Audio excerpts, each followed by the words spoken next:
Buenas noches, mis hermanos, ¿cómo están? Bueno, hermanos, vamos a abrir nuestras Biblias en esta noche. La tarea mía ha sido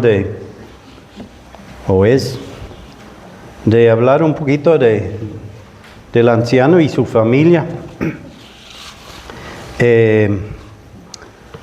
Pero antes de hacer eso, vamos a hacer un pequeño repaso de lo que es el anciano, ¿cierto? Entonces vamos a abrir nuestras Biblias en Hechos capítulo 14, por un momentico.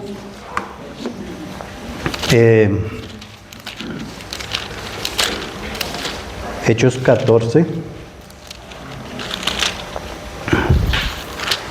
Y vamos a leer versículos 21 al 23. Y dice, y después de anunciar el Evangelio a aquella ciudad, y de hacer muchos discípulos, volvieron a Listra y a Iconio y a Antioquía, confirmando los ánimos de los discípulos, exhortándoles a que permaneciesen en la fe, diciéndoles, es necesario que a través de muchas tribulaciones entremos en el reino de Dios.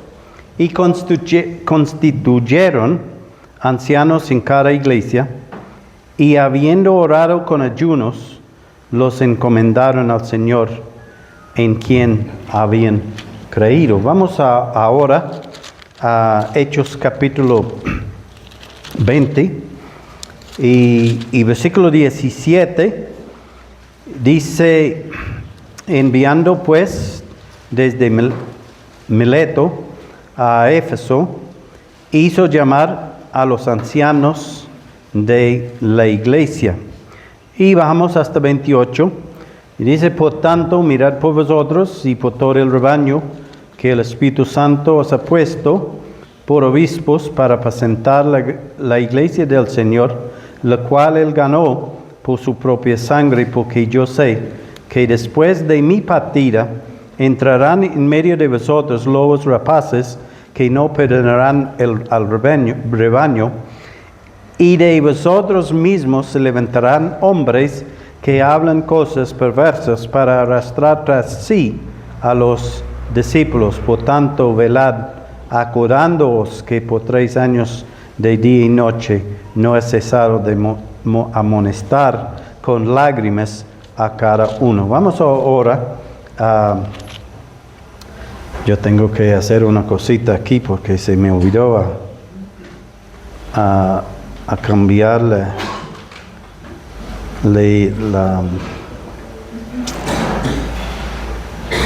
se pone a dormir después de 2 minutos. Vamos.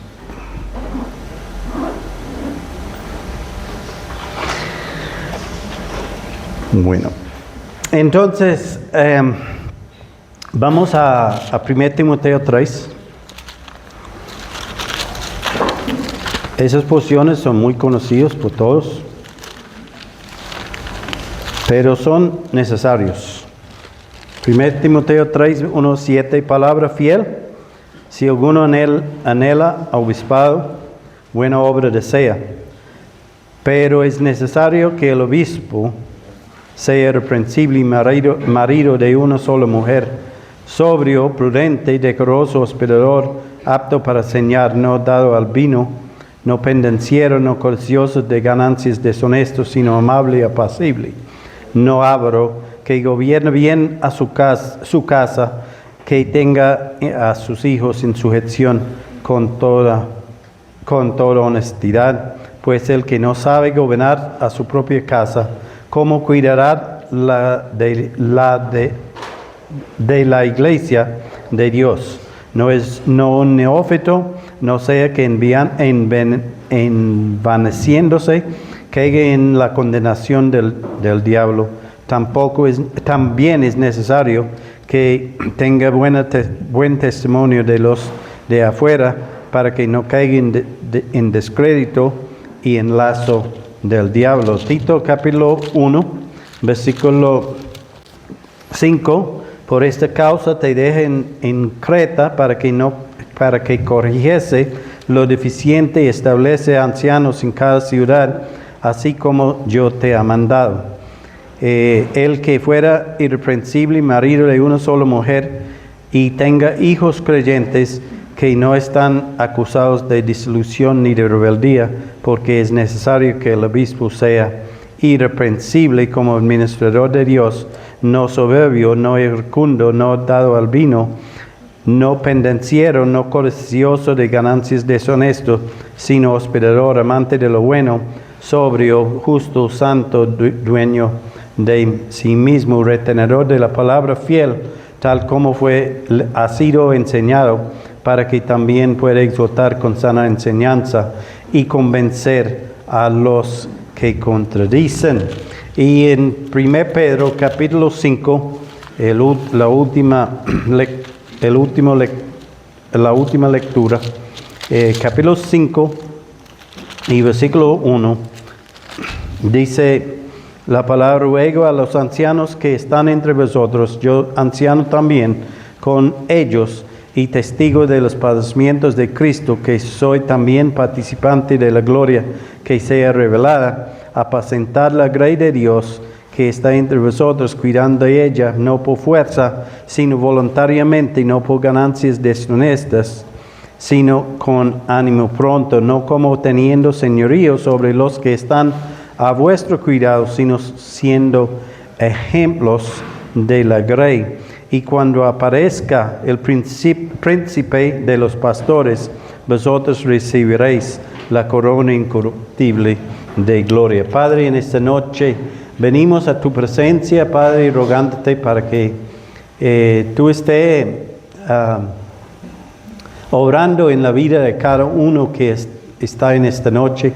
Padre, queremos rogarte por nuestras asambleas, por el liderazgo de ellos, Padre, por los ancianos, el obispado, Padre, porque sabemos que tu iglesia necesita hombres que son fieles a tu palabra.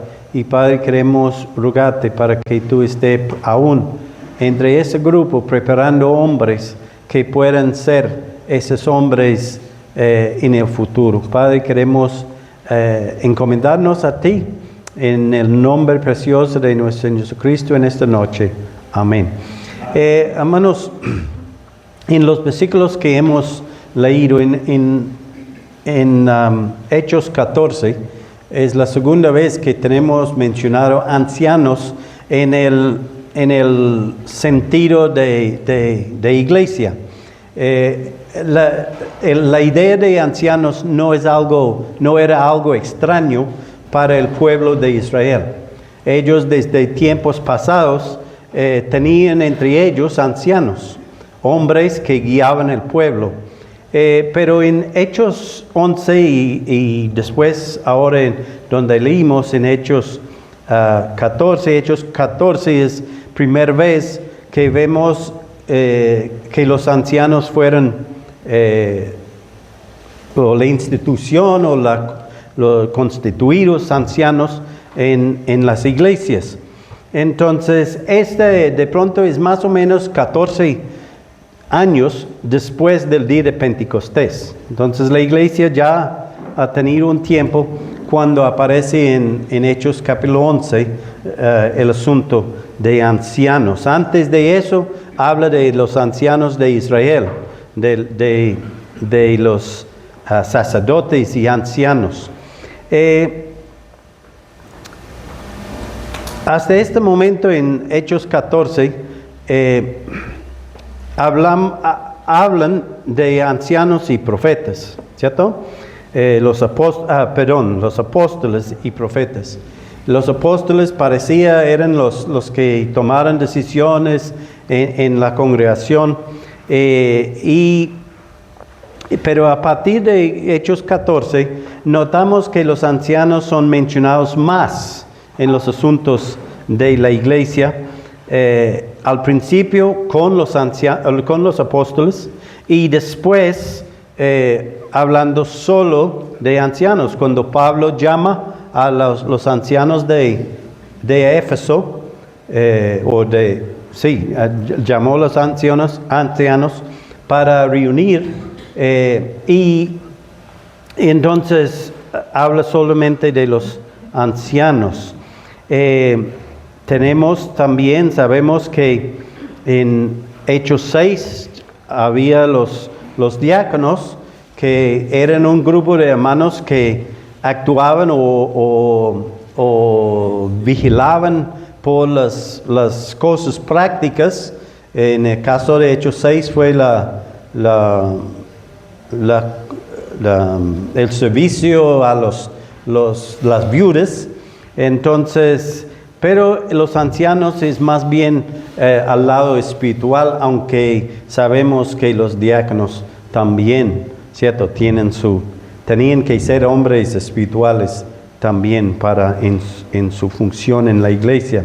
En los versículos de Timoteo y Tito y Pedro, tenemos las características de esos ancianos.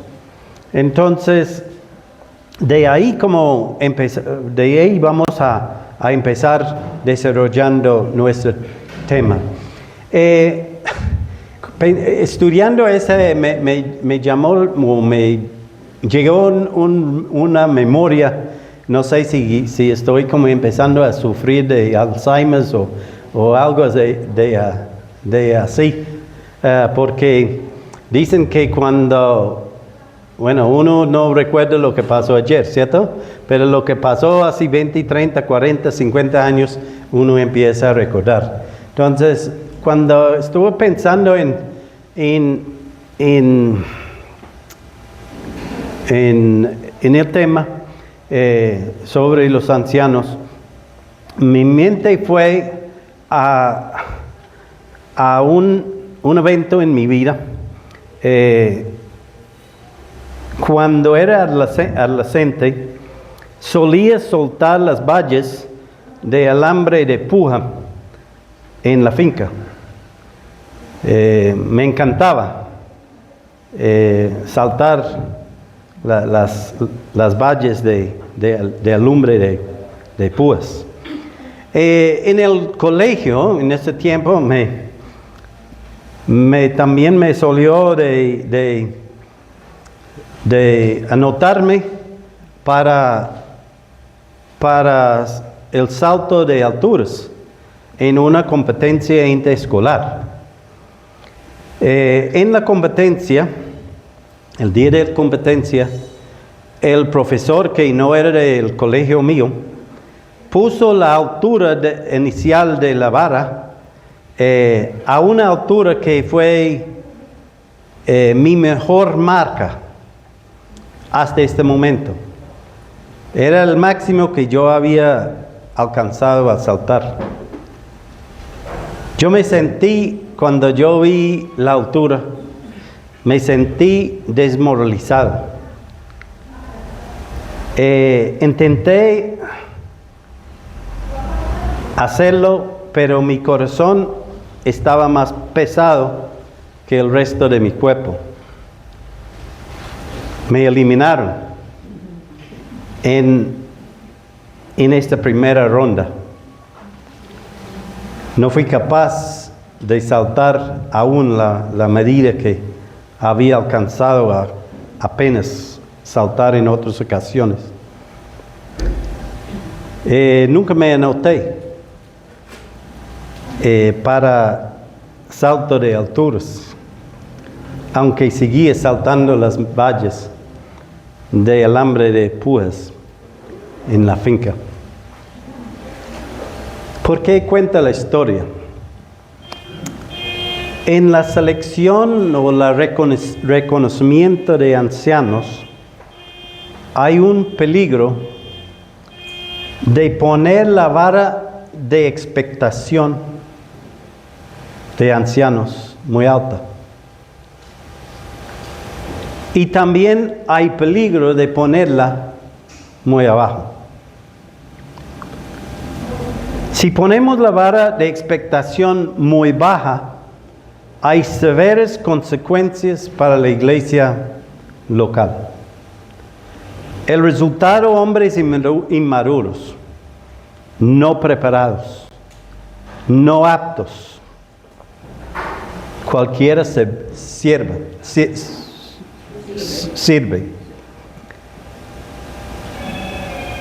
Tenemos que animar la mano. Entonces, le ponemos como anciano. Ese está dejando la vara muy abajo. Y no hay gracia en saltar la vara, ¿cierto? La iglesia no va, escuché un predicador en estos días decir que la iglesia no va a superar la madurez de sus ancianos. Si tenemos la vara muy abajo, la iglesia nunca va a superar el nivel espiritual de sus ancianos. Si las expectaciones son muy altas, nadie puede alcanzar y por ende nadie califica para el liderazgo. Esta nos lleva a iglesias legalistas, divididas, con muchos conflictos y iglesias débiles. Terminamos con líderes arrogantes, obstinados, como Diótrefes. Hombres que enseñorean del rebaño, poniendo cargas sobre los creyentes que ellos mismos ni puedan cargar. En el año 1945, la Iglesia de Inglaterra inició un plan titulado Hacia la conversión de Inglaterra, para impulsar la difusión del Evangelio en la comunidad anglicana tras la Segunda Guerra Mundial. El informe final destacó la cuestión del liderazgo en las congregaciones. Y fue así. Decía en este informe, las condiciones varían de una parroquia a otra. Estoy utilizando los términos, pero espero que nadie se ofende por utilizar esos términos, porque sabemos que no manejamos estos términos, ¿cierto? Pero eso es lo que dice el informe. Las condiciones varían de una parroquia a otra, siendo el factor determinante, al parecer, la personalidad del titular o del ministro. Esto es especialmente cierto en las aldeas, donde un líder espiritual a menudo puede marcar una diferencia asombrosa. Me llama la atención que hace 80 años la iglesia de Inglaterra, y no tengo ninguna afinidad con la iglesia de Inglaterra, aunque en este tiempo, 80 años atrás, y aún hasta el día de hoy, hay congregaciones anglicanas que en partes del mundo que son muy evangelísticas. Parece que hay dos niveles en la iglesia anglicana, uno que es la alta, que es muy ceremonial, y la baja, que es la parte evangélica. Pero me llamó la atención que hace 80 años la iglesia anglicana reconoció la importancia de un liderazgo espiritual sólida, espiritual y sólida en sus congregaciones, especialmente en los pueblos y congregaciones pequeñas. Para la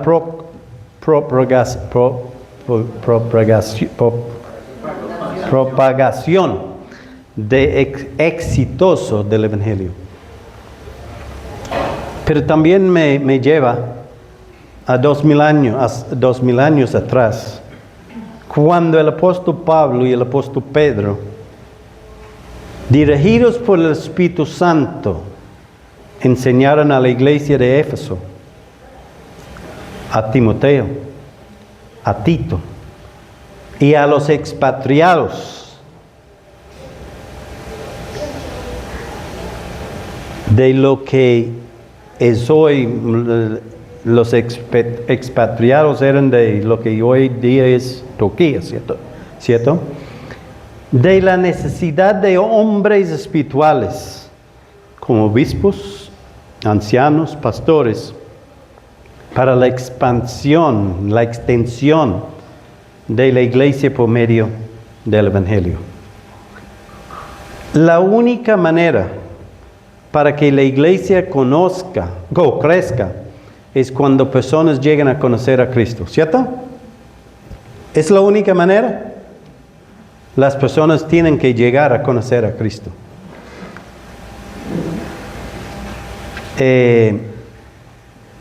Y es por medio del Evangelio. No hay otra mensaje, no hay otra manera, no hay otra, en ningún otro hay salvación. Solamente en el Señor Jesucristo por medio del Evangelio. El Evangelio que es poder de Dios para salvación. No podemos tener la vara alta que excluye a hermanos temerosos de Dios y están creciendo en su fe y mostrando frutos en su vida. Y no podemos excluirlos por cualquier falta cometido en un momento de desespero o siendo sorprendido en un lapso de juicio. ¿Cierto? A veces tenemos lapsos de juicios en su carácter. Cuando no es su comportamiento constante. Cuando hablamos de los requisitos de anciano, estamos hablando de su vida constante, ¿cierto? Una vida que refleja o una vida que no refleja. Así, tampoco podemos tener la vara tan baja que cualquiera puede ejercer el obispado en la asamblea local, porque lo más importante es la cantidad de ancianos, no la calidad de los ancianos.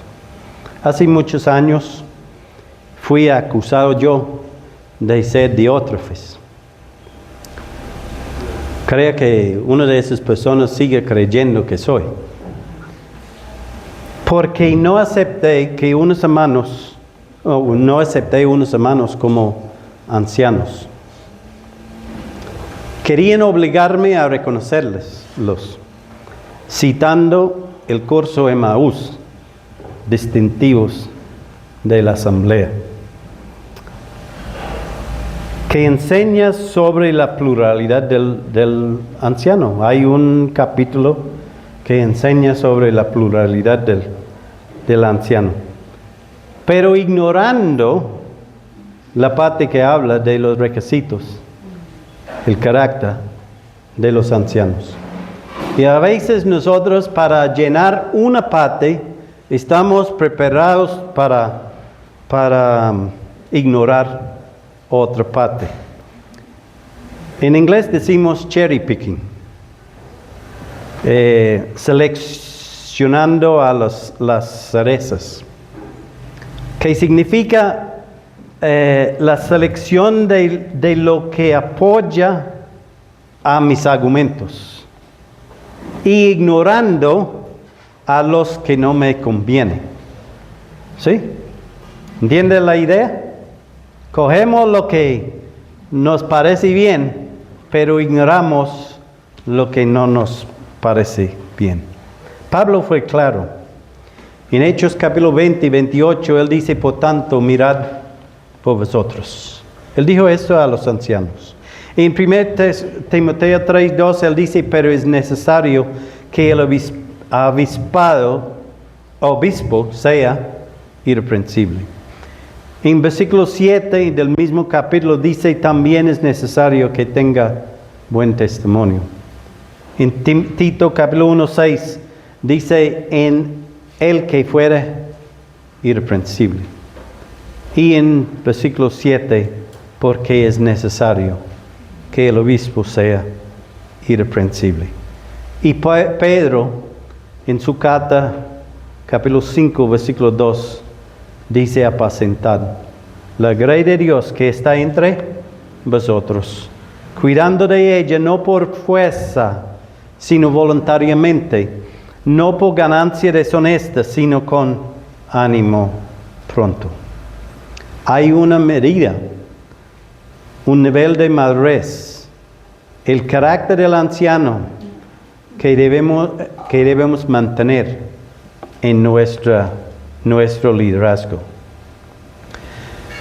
Hace muchos años, yo creo antes que vine a Colombia,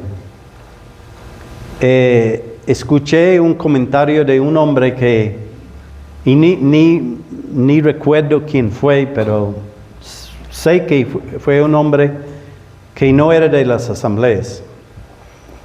Pero hizo ese comentario. Las asambleas de los hermanos tienen el modelo de liderazgo más bíblico, pero tristemente no han sabido ejecutar el modelo en la práctica. En el momento me causó, siendo un fuerte defensor, me sentía una molestia, una indignación, pero es por estas palabras tan defamatorias contra nosotros, ¿cierto? De pronto alguien esa noche siente un poquito así, que quiere tener como una charla conmigo. Hermanos, en mis 50 años, este año cumplo 50 años de comunión en las asambleas de los hermanos. Tengo que decir que las acciones de algunos ancianos y hasta la mía en ocasiones me han causado vergüenza.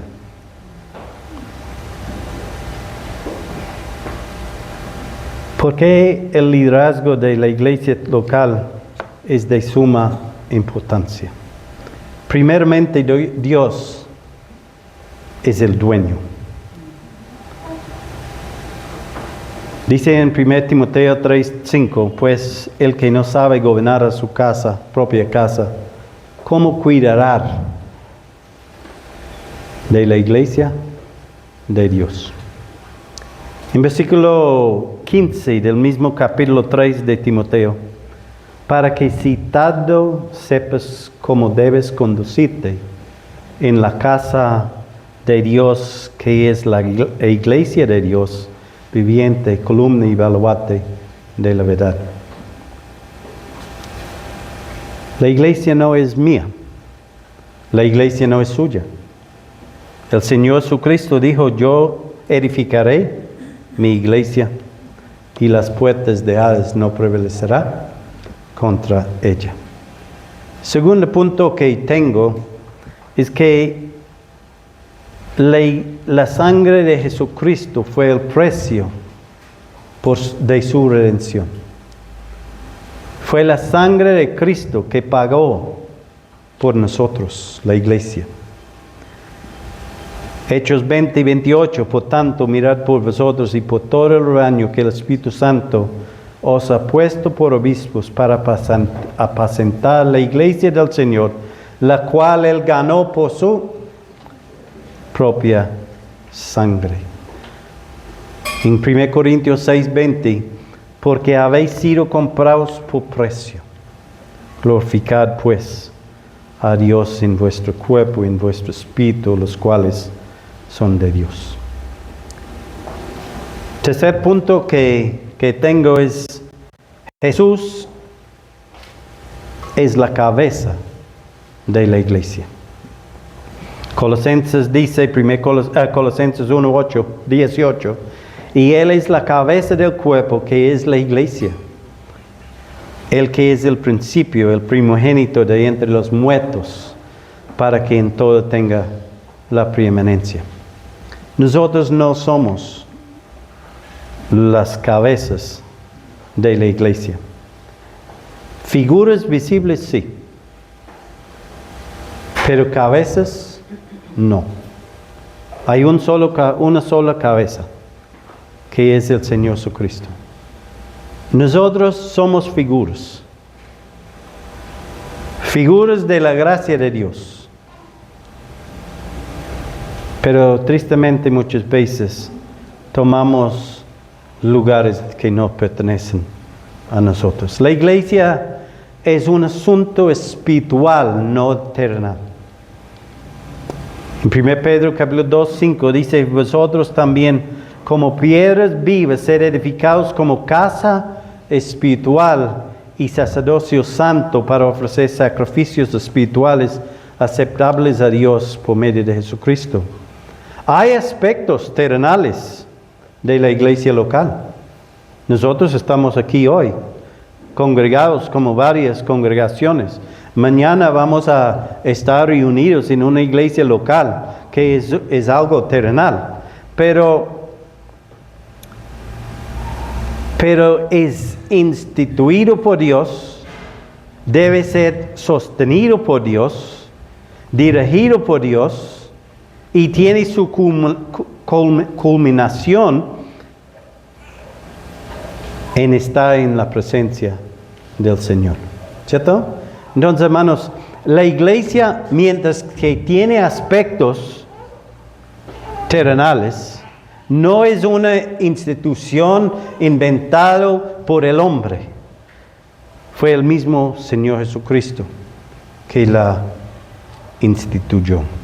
Se trata del bienestar del pueblo de Dios aquí en la tierra, no en el ego de un hombre o hombres con un deseo de poder.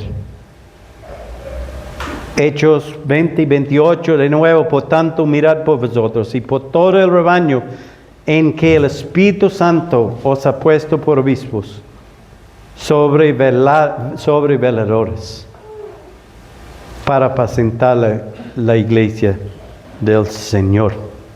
Entonces, tenemos el trabajo de cuidar, de mirar por el bienestar de la iglesia, lo que es del Señor, el rebaño que es del Señor.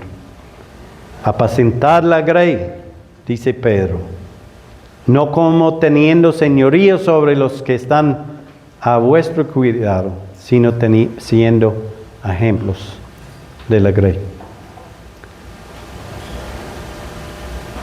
La primera persona que el anciano debe cuidar es a sí mismo. Antes de pensar en cuidar a otros, debemos poder mirar por nosotros mismos. Eso es lo que Pablo dijo a los ancianos de Éfeso. Hace como 10 años, un hombre, a mano no lo sé, el Señor sí lo sabe. Él me llamó, me mandó una lectura sobre el tema de hombres tomados en adulterio. El escritor de esa lectura argumentaba su postura que el hombre tomado en adulterio nunca jamás podía ser reconocido como anciano. Él quería saber mi opinión. Este hombre no solamente había caído en adulterio, sino de aquello adulterio salió un bebé. Pero él seguía anhelando ser anciano, obispo, cuando su matrimonio estaba en una crisis horrible.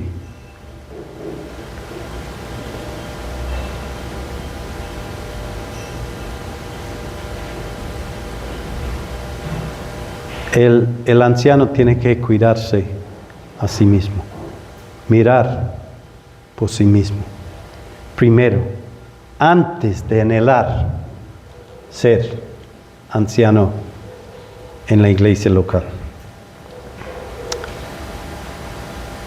El último punto se trata de la extensión del reino de Dios por la palabra de Dios. El Señor dijo, id y haced discípulos a todas las naciones enseñándolos. En Hechos 6 dijeron los apóstoles, no es justo que nosotros dejemos la palabra de Dios para servir a las mesas. Y en versículo 4 dice, y nosotros persistiremos en la oración y ministerio de la palabra. Cosas que para tener en cuenta con relación a los ancianos. Primera cosa, los ancianos no son una superraza cristiana. Super raza. No son perfectos. Van a tener sus luchas contra la carne, pero sus vidas van a manifestar la obra del Espíritu Santo en su carácter. Son hombres comunes corrientes, salvos por la única gracia de Dios que salva. Lo que la Escritura, tercer punto, primero, ancianos no son una raza super raza. Son hombres comunes corrientes. Y el siguiente punto, lo que la Escritura dice a los ancianos por la inspiración del Espíritu Santo, ya lo ha dicho a todo creyente. No es una lista de deberes dadas únicamente a los ancianos. Es para todos los creyentes. En 1 Tesalonicenses 5:23 dice, y el mismo Dios de paz os santifica por completo, y todo vuestro ser, espíritu, alma, cuerpo sea guardado irreprensible para la venida de nuestro Señor Jesucristo. ¿Es la voluntad de Dios que seamos todos irreprensibles? Sí es. Dios ha dicho, nos ha dado instrucciones a los ancianos, pero ese ya es lo que Él había enseñado a nosotros, al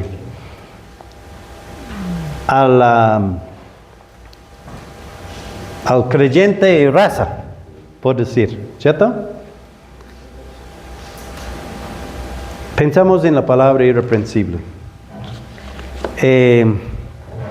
Se usa utilizando varias palabras griegas en el Nuevo Testamento, pero todos tienen el mismo sentido, o muy similar. Sin defecto, irreprochable, sin falta, sin defecto, intachable. En su libro sobre ancianos, Alexander Strauss dice esto: está libre de cualquier mancha ofensiva o deshonesta de carácter o conducta, particularmente como se describe en los versículos 2 al 7 de 1 Timoteo capítulo 3.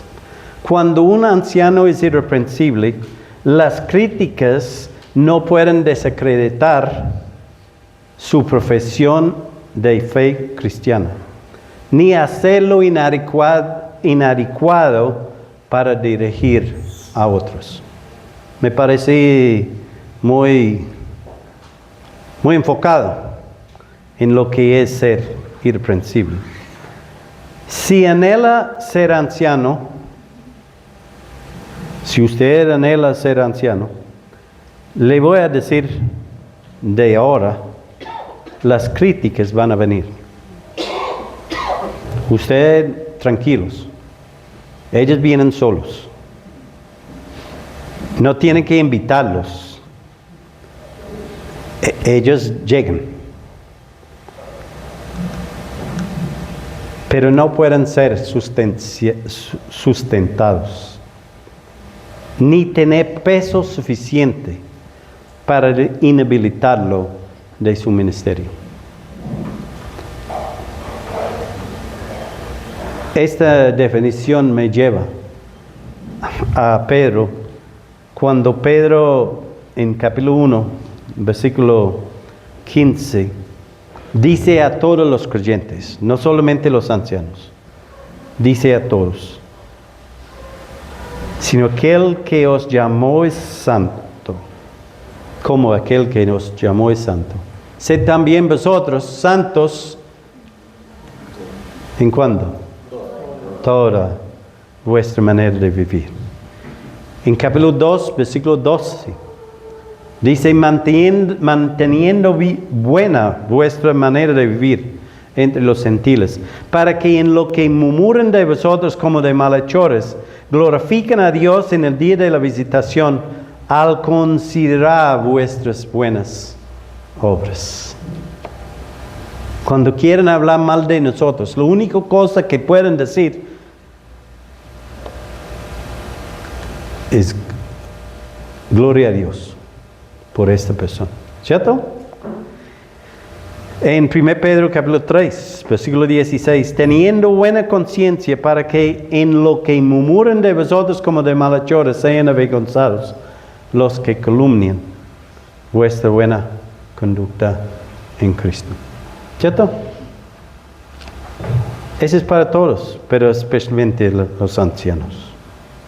Bueno, especialmente a todos. Yo, de verdad, hermanos, yo creo que nosotros en las iglesias, en las asambleas, en lo que queremos llamar, si todos vivíamos nuestras vidas según el modelo en la Escritura, no estaríamos buscando ancianos. Cuando haya necesidad de ancianos, van a estar listos, preparados, como soldados para la batalla. Pero hermano, desafortunadamente no está así. En la realidad no está así. Nosotros en Tuluá a veces hemos mirado a los lados y lo único que encontramos es un hambre. No de hambre de la Escritura, sino un hambre de encontrar ancianos, hombres que puedan servir. Otras veces uno ve en una mano, ese sí, esa va a ser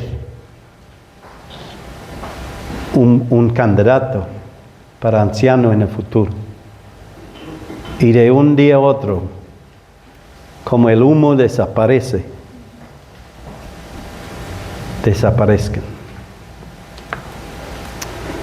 Su familia. Tengo hasta las 8, ¿cierto?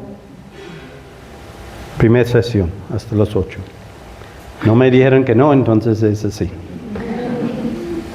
Muy pocos familiares en la Biblia fueron perfectos, que no tuvieron problemas. Caín, el primer nacido, mató a su hermano. Esaú y Jacob mantenían en discordia por el favoritismo individual de sus padres, Isaac y Rebeca.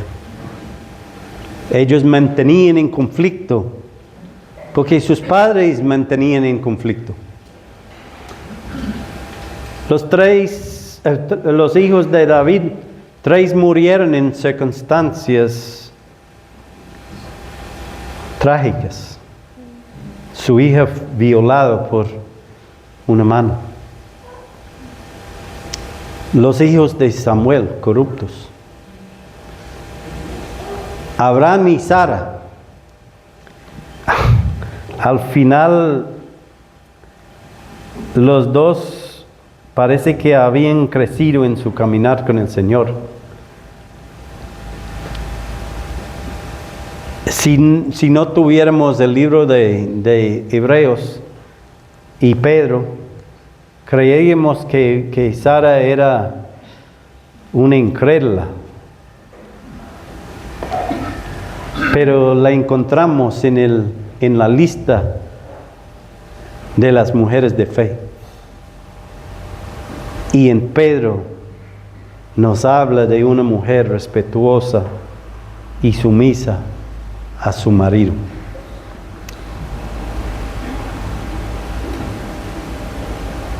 Podemos seguir con Lot. También aparece en Hebreos. De Salomón, Elí, Jacob y sus hijos.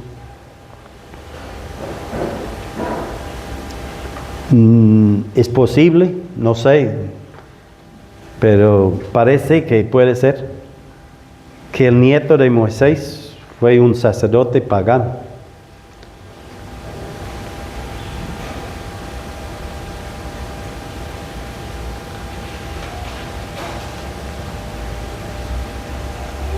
Hay muchos que encontramos en las Escrituras. Pocas excepciones de familias con problemas. Esto nos enseña que es un trabajo de levantar. Es un trabajo para tener un matrimonio conforme a la voluntad de Dios. Josué de pronto es uno de los hombres que sobresale de las Escrituras. Josué parece que tenía una vida larga de comunión, de caminar con el Señor. Desde su juventud, si leemos la historia de él, pegaba al lado de Moisés. Y poco antes de su muerte, habló en representación de su familia. Y dijo: yo y mi casa serviremos al Señor. Es impresionante. Josué no era un hombre que tenía su esposa y sus 5 o 6 hijitos, sus 2, número que sea, hijitos a su lado, diciendo: yo y mi casa serviremos al Señor. Él era un hombre que tenía una familia de hijos, de nietos, y de pronto bisnietos. Esa es una cola, ¿cierto? Eso es una cola. Eso no es cualquier con sus hijos chiquiticos ahí. Ese es un hombre que estaba al punto de morir, porque murió antes que terminó el capítulo.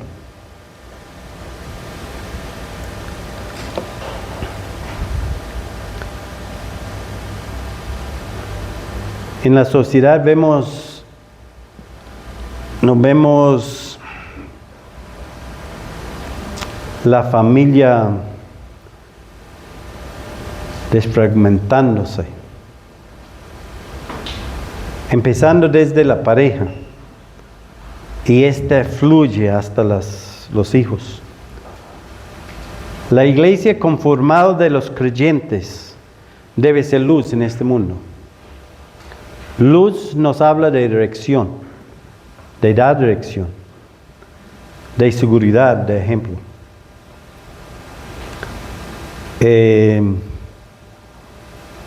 A mí me encanta pescar. Algunos que de pronto han visto unas de las fotos mías han visto a mí con un pescado así.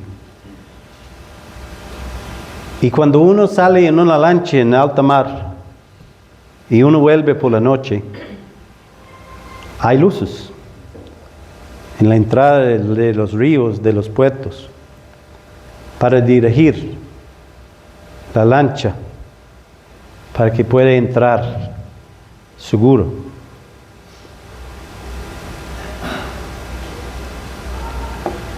En los aeropuertos, cuando los aviones entran y hay unas luces para que el avión pueda aterrizarse seguro.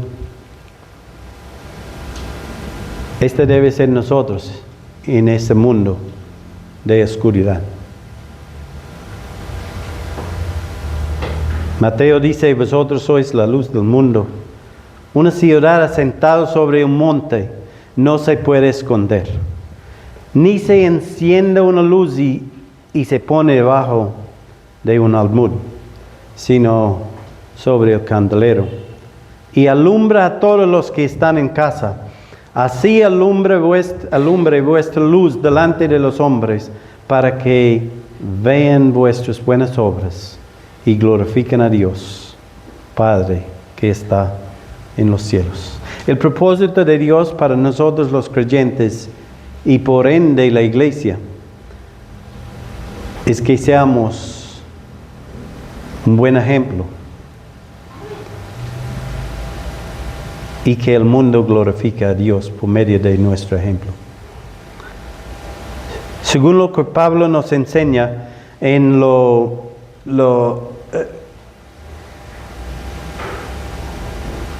que concierne a la iglesia, el anciano debe ser irreprensible, una luz en cuanto a su estado matrimonial.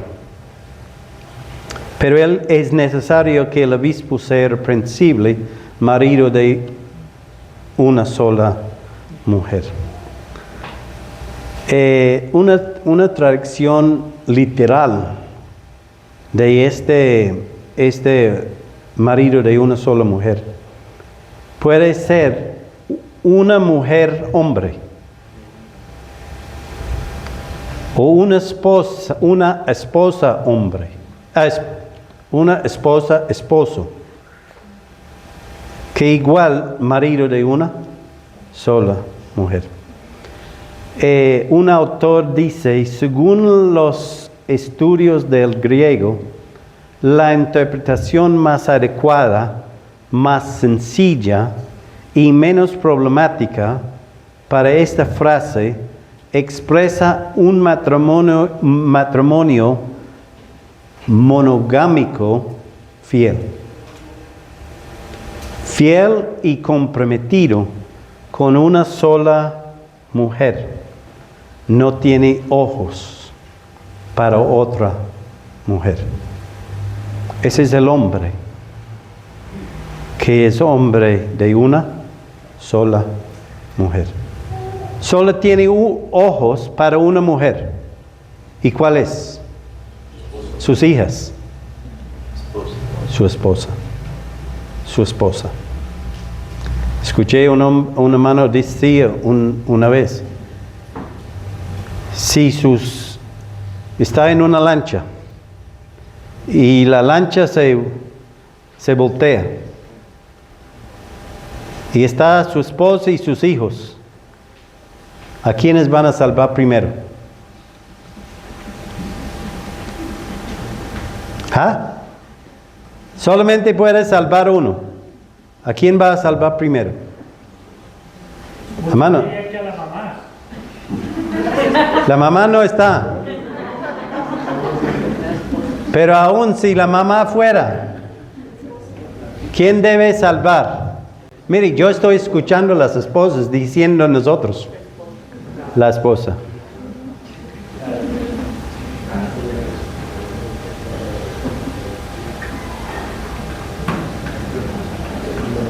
Hermanos, una pregunta. ¿Aman a sus mujeres? ¿Las respetan? ¿Las aprecian? ¿Las quieren? ¿Las adoran?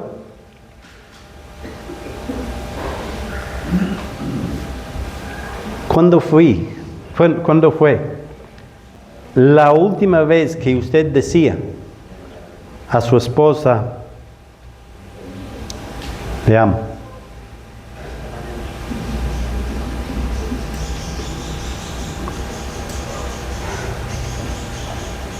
Doy gracias a Dios por ti.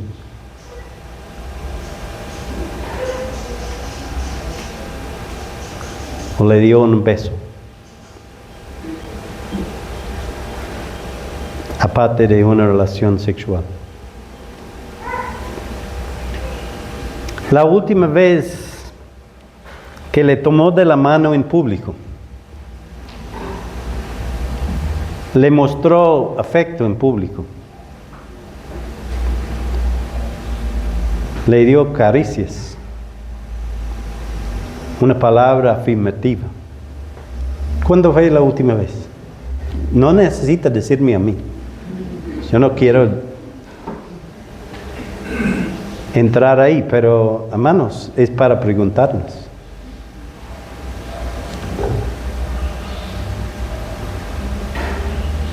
Yo recuerdo cuando fue considerado tabú mostrar afecto a su pareja en la iglesia.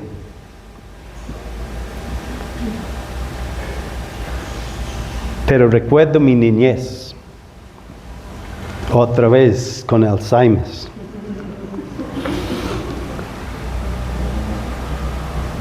En un hogar donde mis padres siempre manifestaron afección al uno al otro.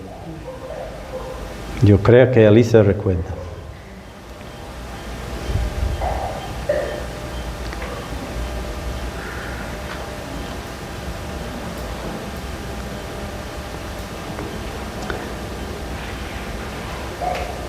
Después de dar gracias por la comida,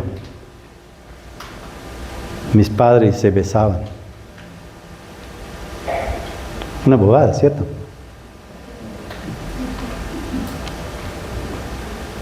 Mi papá siempre a la cabeza de la mesa y mi mamá ahí a la esquina.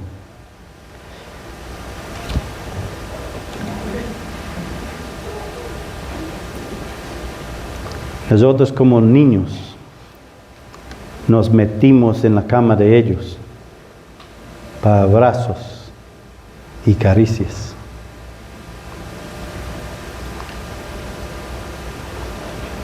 Creo que de pronto Alisa no recuerda, pero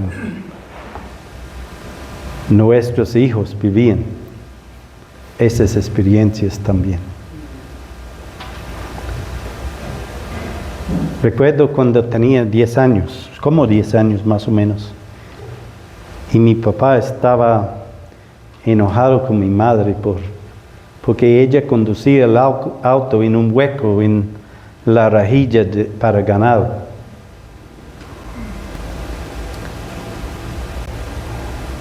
En vez de una puerta tenía unos rieles para que el ganado no pasaba, pero uno podía pasar el carro y algunos de esos rieles habían dañado y mi papá no había arreglado la cosa y mi mamá tenía que pasar justamente donde, cierto, no tenía ninguna lugar de error. Y un día cayó el carro ahí. Y mi papá se enojó. Por un momento pensé en mi mente de niño que mis padres iban a separar. Nunca antes ni después vio a mi papá tan enojado. Pero sé que mi papá amaba a mi mamá hasta la muerte y ella a él. Más que un estado legal y civil, el matrimonio es un compromiso entre un hombre y una mujer.